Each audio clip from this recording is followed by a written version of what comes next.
Hi, this is Yaffi Lvova, registered dietitian nutritionist with Baby Bloom Nutrition. And today we're talking about kids in the kitchen with sensory processing disorder and autism. It's super important to get your kids in the kitchen. And why? Well, I've done a special Kids in the Kitchen nap time nutrition, but I'll touch on the basics.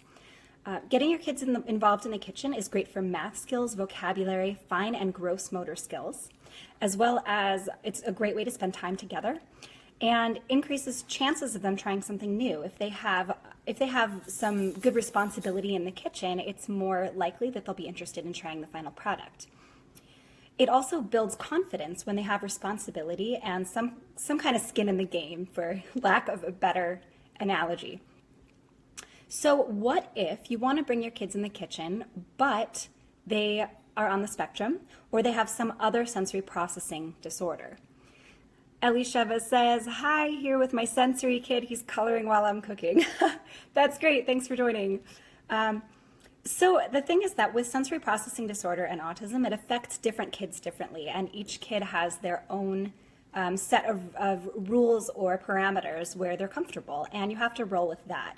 So how do you start? Well, I need to give a special nod to the voice of autism and Elia Batzion, who I interviewed earlier in the week for a lot of this information, and she was extremely helpful. So first, start where your child is comfortable and build from that. So if your child is uncomfortable with liquids aside from water, you start with water, then you progress to milk. Then maybe you break an egg in front of them and you show what happens, how there's the white and the yolk, how it looks. It might splash a little bit. You break it into a controlled area so they can really see what's going on and understand it. And then you move to them breaking the egg, and there may be some steps in between depending on your child. You want to involve the child from the very beginning of the recipe. And the very beginning of the recipe isn't when all of the ingredients are out and you start with the first step of the ingredient. The very beginning is picking the recipe, going to the store and selecting the ingredients, or going to the garden and pulling the ingredients. Wherever you start with that recipe, involve the child from the beginning, because much like cooking gives our body the clue that we're about to start eating and it needs to get ready for digestion, all of these steps is going to set your child up for understanding what's going to be happening and how they can be involved. So you want to talk to them about the plans. You want to say, this is the recipe, here's a picture of the recipe, here's what we need, here's where we can find it. Let's talk about the colors of the ingredients. Gardening, shopping, and picking the recipe. So start with them from the beginning. Food is a full sensory experience, and that's why it can be really challenging for a child with sensory processing disorder. Smell, touch, and taste can all be very overwhelming when taken all at the same time. So it's great if you break it down into smell versus taste versus touch. Take one step at a time. This is an orange. What color is it? How does it feel in your hand? What does it smell like? What does it taste like? But those are all different things you're going to separate out in order to make it easier for your child to get on board with the program. One day you're going to focus on the food texture, and another day you're going to focus on the smell. So depending on where your child is comfortable, you're going to really break that recipe down into multiple days. It might take a week to really make this recipe. There needs to be a lot of buildup in order to make sure that your child understands what's going on and how they can participate.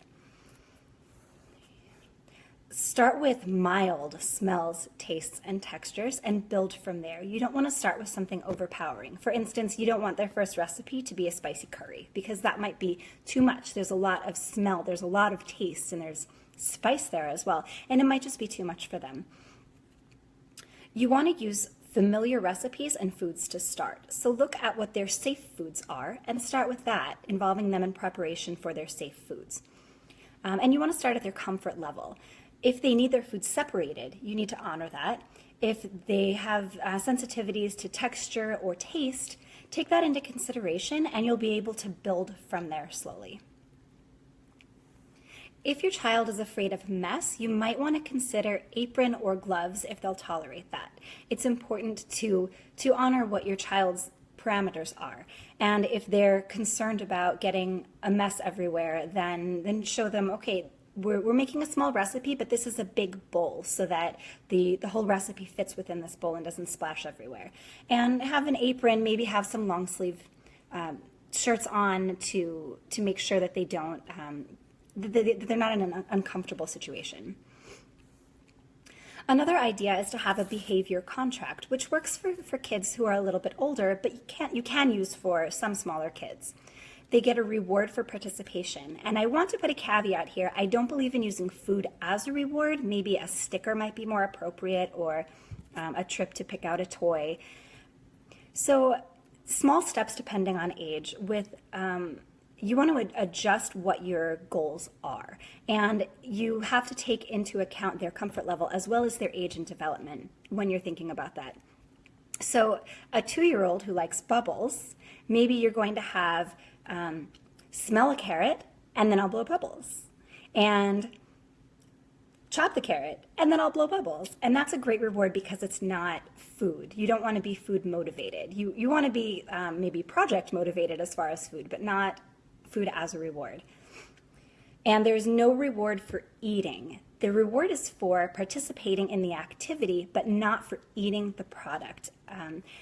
We never want to give a reward for eating because we want the child, whether they're on the spectrum or not, to listen to their body cues and eat when they're hungry and stop when they're full. The goal is to create a healthy relationship with food. And if you give them a reward for eating, that really works against what your real end goal is. You want to, as I said, adjust expectations to the end goal. Baby steps are progress. If they do something they haven't done before, if they step a little bit out of their comfort zone, that's major progress and it needs to be acknowledged. So if you have any questions about this, I would be happy to get back in contact with my friend Elia to further clarify. So please leave your questions and comments in the comment section below. So that's it for today. I want to remind you about Toddler Test Kitchen. I currently have something fabulous in the oven right now. I'm preparing for Toddler Test Kitchen.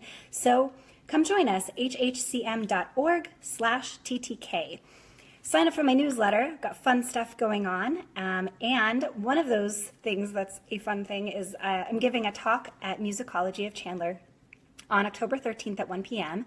And that's going to be on nutrition for the new mom and brief food introduction, which is also going to include a little bit of postpartum depression diet, really ways that you can support postpartum depression with your nutrition, and food introduction, family-centered food introduction. So you can hit up my website, babybloomnutrition.com, to register for that and share with all your mommy friends. If this was helpful to you or valuable, please click like or hearts, I like those too, and share with your friends. And I'll see you next week for Nap Time Nutrition. I have a lot of fun stuff coming up. I hope to see you. Thanks.